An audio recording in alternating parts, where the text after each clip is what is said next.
Assalamualaikum warahmatullahi wabarakatuh.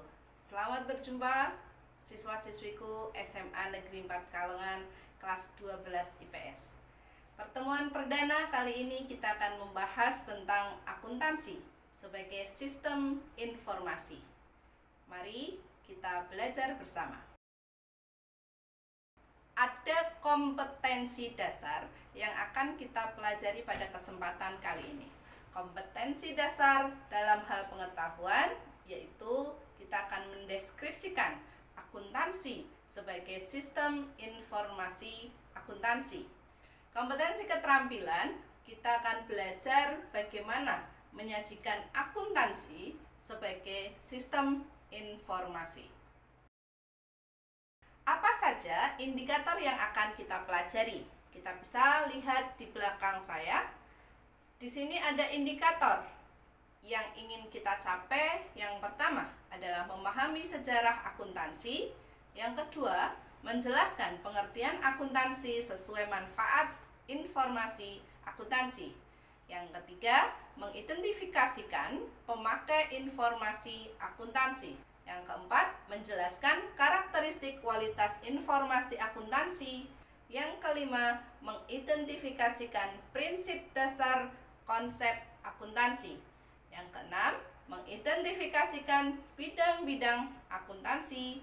Dan yang ketujuh, menjelaskan profesi akuntansi. Yang kedelapan, menjelaskan etika profesi akuntan.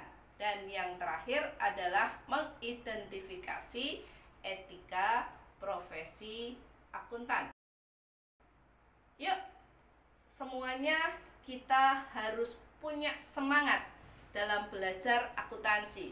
Jangan pernah punya pikiran bahwa akuntansi itu sulit. Tidak akan ada yang susah, tidak akan ada yang sulit jika kita mau berusaha. Semangat belajar, kita akan bisa memahami akuntansi demi untuk menyelamatkan kekayaan kita maupun kekayaan perusahaan tempat kita bekerja. Baik, anak-anakku, kita akan pelajari sejarah akuntansi. Pada awalnya, tahun 1494, lahirlah buku yang pertama dengan judul Summa de Arithmetica Geometrica Proportioni et Proportionalita, yang salah satu babnya memuat tentang akuntansi. Siapakah pengarangnya? Pengarangnya adalah Bapak Lucas Pacioli.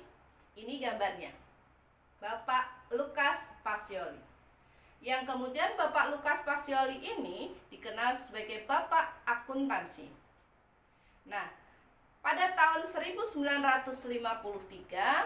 di Indonesia kemudian berdirilah yang namanya IAI, Ikatan Akuntan Indonesia, yang merupakan lembaga pengembangan akuntansi yang ada di Indonesia. Kemudian kita akan mempelajari tentang definisi akuntansi. Dari pengertiannya, kita bisa pahami bersama bahwa akuntansi itu adalah sebuah proses pengidentifikasian, pengukuran, dan juga pelaporan informasi ekonomi untuk memungkinkan adanya penilaian dan juga keputusan yang jelas dan tegas bagi pihak pemakai informasi akuntansi. Dari pengertian tersebut dapat disimpulkan bahwa akuntansi itu sebuah proses identifikasi, proses pengukuran, dan juga pelaporan. Kemudian ada keluaran yang berbentuk sebuah informasi ekonomi. Kemudian ada juga tindakan sebagai pengambilan keputusan dari informasi yang tadi sudah didapatkan. Dan ada masukan dalam sistem informasi akuntansi. Apa sih tujuan akuntansi? Tujuan akuntansi adalah menyajikan informasi ekonomi dari suatu lembaga atau badan usaha kepada pihak yang berkepentingan, baik yang ada di dalam perusahaan itu sendiri atau intern, dan juga pihak-pihak yang ada di luar perusahaan atau ekstern. Nah, dari akuntansi itu nanti hasilnya adalah laporan keuangan. Laporan keuangan itu akan digunakan untuk apa? Yang pertama untuk perencanaan. Yang kedua untuk pengendalian. Dan yang ketiga adalah pertanggungjawaban. Berikutnya kita akan pelajari pemakai informasi akuntansi. Siapa sajakah pemakai informasi akuntansi tersebut? Ada dua pihak yang menggunakan informasi akuntansi. Yang pertama adalah pihak intern, dan yang kedua adalah pihak ekstern. Pihak intern adalah orang-orang yang berada di dalam sebuah perusahaan yang melakukan pengelolaan perusahaan. Siapa saja mereka? Merekalah manajer. Manajer ini disebut sebagai pihak intern. Berikutnya yang kedua adalah pihak ekstern. Pihak ekstern di sini adalah pihak yang berada di luar perusahaan dan mereka saling bekerja sama dan memang membutuhkan informasi akuntansi perusahaan tersebut.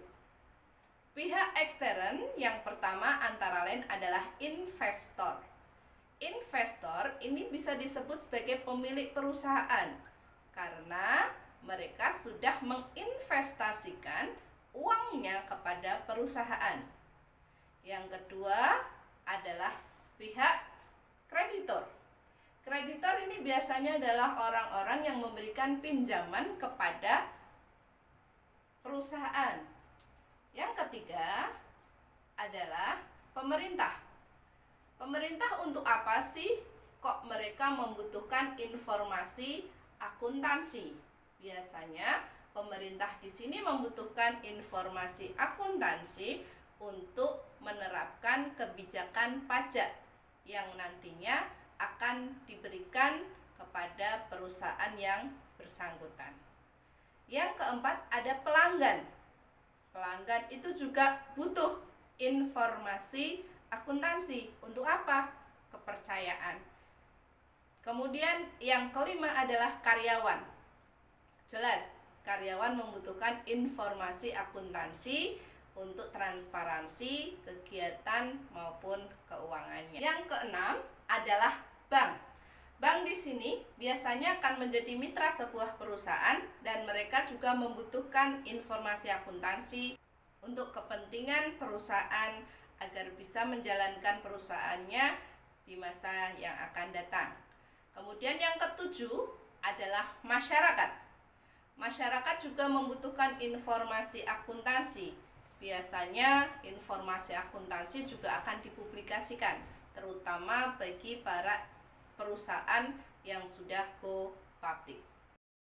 Demikian tadi pemaparan media pembelajaran pada kesempatan kali ini. Semoga kalian semuanya bisa belajar dengan nyaman, semoga bisa bermanfaat untuk pengetahuan kalian dan tetap semangat meskipun belajar melalui video pembelajaran.